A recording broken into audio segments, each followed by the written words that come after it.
For decades, NASA's been telling me they're going to send this thing to the moon. Engineers inside the Neil A. Armstrong Operations and Checkout Building at Kennedy Space Center lowered the Orion spacecraft into a vacuum altitude chamber with the help of a 30-ton crane. The chamber simulates deep space to test for any electromagnetic energy that could damage Orion as it travels away from Earth. With all the current talk of the Artemis program being defunded and Orion not going to the moon, it brings memories of the Constellation program and its cancellation in the early 2000s. Looking over the complications that seem to be had between the HLS and SLS and Orion programs, it seems that they are going to be able to overcome these issues. And so what is the actual problem? So let's go over all of the Orion missions and exactly what they did. Now, the whole reason NASA's doing this test is because of the infamous 2014 Orion launch, where they said very clearly, we can't go through the Van Allen belts. Orion is getting ready to launch. My name is Kelly Smith, and I work on navigation and guidance for Orion. Pass through the Van Allen belts, an area of dangerous radiation. Radiation like this could harm the guidance systems, onboard computers, or other electronics on Orion. Naturally, we have to pass through this danger zone twice, once up and once back. But Orion has protection. Shielding will be put to the test as the vehicle cuts through the waves of radiation. Sensors aboard will record radiation levels for scientists to study. We must solve these challenges before we send people through this region of space. For this flight, it's time to head home. There are 3 Van Allen belts. One of them starts in the lower mesosphere and ends about the thermosphere, where the International Space Station is, about 250 miles up. And then there are the outer belts, which start about 1,000 miles and extend to about 3,800 miles above the surface of the Earth. In 2014, this is where they sent Orion, and that was the entire purpose of the mission trial by fire. However, you see those lines are coming out of the top of the graphic? Yeah, they actually lead somewhere, and they lead to the magnetosheath. Directly after the Orion mission in 2014 was launched, NASA launched the MMS missions to above where they launched Orion in the magnetosheath. NASA was curious where the Van Allen belts actually get all of their radiation because the 1957 study doesn't cover anything outside of the Van Allen. What NASA found was through electromagnetic reconnection, the magnetosheath feeds the Van Allen belts all of the radiation the Van Allen belts have. So obviously NASA's next goal was to send Orion outside of the magnetosheath and into deep space. Marco Durante of GSI was currently hired by NASA and ESA to help them explore the reasons why Apollo was having challenges with the radiation fields in these areas. This is what they ended up presenting and saying to NASA. Radiation. You know, Mars is almost like 1 year on Earth. So it's much higher. And even worse, if you are in deep space, you don't have the protection of the Mars atmosphere, you don't have the protection of the planet itself. So you have 700 millisieverts per year.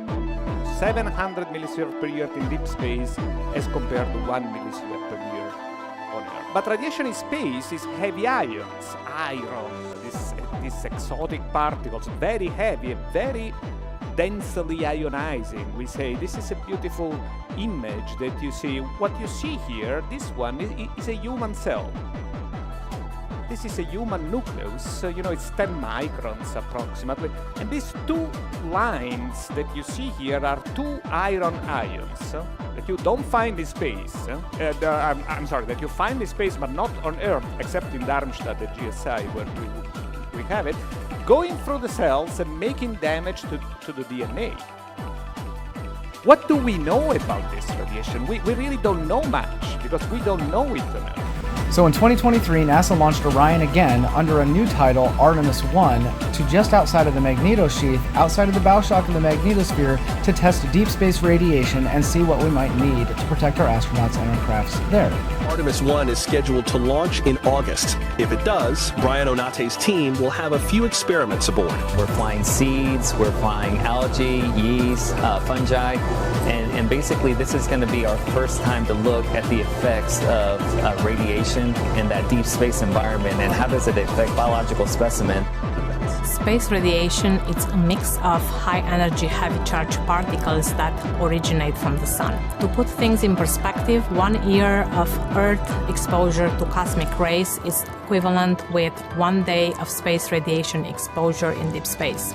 The purpose of the MARA experiment is to learn more about the radiation exposure as well as the biological effects of different organs. So basically, it's like we have 3 occupants inside Orion that are learning about the moon and learning about the environment for our astronauts before they go. NASA just said that you get a year's worth of radiation that's inside the Earth's magnetosphere when you're outside the magnetosphere in deep space. Now, how much radiation do you get when you're, say, at the International Space Station, protected by the Earth's magnetosphere and not in deep space? Well, the most prestigious and credible university says that you get on average between 1 and 2 sieverts of radiation exposure a year when you're on the International Space Station with all of the passive shielding available. Not solve the problem using passive shielding. You can think of active shielding. You can think of electrostatic shielding. I mean, some kind of electrostatic spheres that protect the astronauts. I was supposed to give ideas here. It looks like, I mean, radiation is a problem. This is clear. Shielding, passive shielding can be a solution on the planet, but not really on transit. Maybe the best solution, the best idea is to use a magnetic shield, is to build magnetic fields. So of course, what does NASA do right after the Orion mission comes back and they find out that Marco Durante was correct? They start working on active shielding. Now, there's a lot of obvious questions that come to mind when we start talking about this subject because, well, the first thing that comes to mind is, why didn't Apollo need any of this? But mostly what comes to mind is the confusion as to what they think they're going to create and how that compares with what Marco Durante was just stating they needed. We need something equivalent to the entirety of the Earth's magnetosphere to keep us protected like the International Space Station is protected with all of the passive shielding we use currently. So clearly what they're trying to do is obtain a higher low Earth orbit, somewhere around 450 to maybe 900 miles up. This technology that they're talking about here would only be capable of sustaining that level of orbit. It's almost as if NASA was using all of these missions to prepare for a completely separate mission, a mission just a little bit higher in low Earth orbit, because they're saying that they're aware that these technologies will only get them through these certain fields of space because they're studying things like the ambipolar field in hopes to find a region of space that's habitable in a different orbital plane, hoping to use the magnetosphere better along with their new technologies in order to maintain a higher orbit. It almost seems as if NASA was using Orion to prepare for a completely different mission, like Polaris Dawn. NASA is set to launch Polaris Dawn on a Dragon capsule to 450 miles up in a polar orbit through the Van Allen belt. They are launching a crew of cancer research specialists from the St. Jude's Cancer Research Foundation. They will not be doing an elliptical orbit like the space station. They will be taking a polar orbit, which means they're going to get closer to the belts even though they're closer to Earth. In an elliptical orbit, it is about 1,000 miles away from the equator of the Earth to reach the beginnings of the Van Allen belts we're currently discussing. And that's why the International Space Station receives less radiation, because it's further away from the belts at 250 miles up. The space station has a very specific shielding room for when it passes through the North and South. However, in a polar orbit, you can reach these same fields in the Van Allen belts at about 450 miles above the Earth. With all of Orion's test results, they plan on launching Polaris Dawn in the Van Allen belts in a polar cycle to test radiation effects on human beings.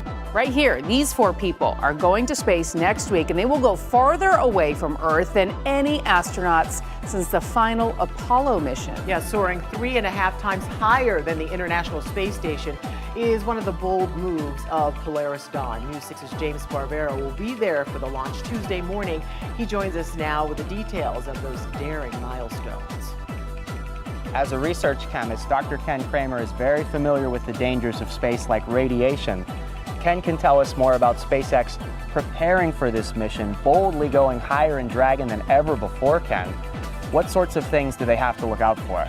Well, the radiation could be extreme. As I said at the briefing, they could get about 3 months worth of radiation you would have on the ISS during the about 3 orbits they're going to do. We're talking about like 7 hours or so.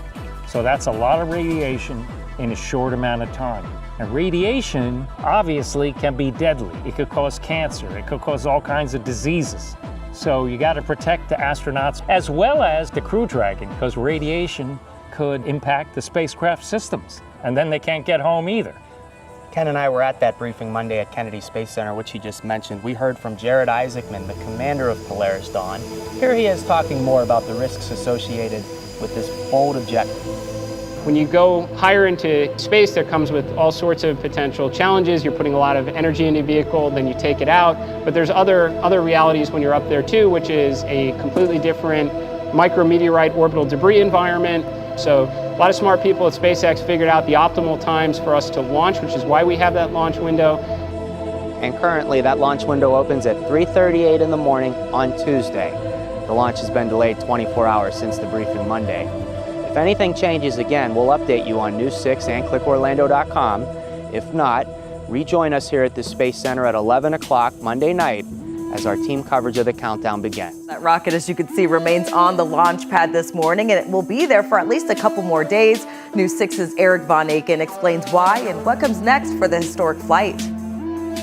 Good morning to you from a dark and desolate Kennedy Space Center. The few lights around here are the ones behind me brightly shining at the launch pad where, as you see, the Falcon 9 is still sitting there because last night yet another scrub. So that makes 2 days in a row now. The first one was a helium leak during fueling.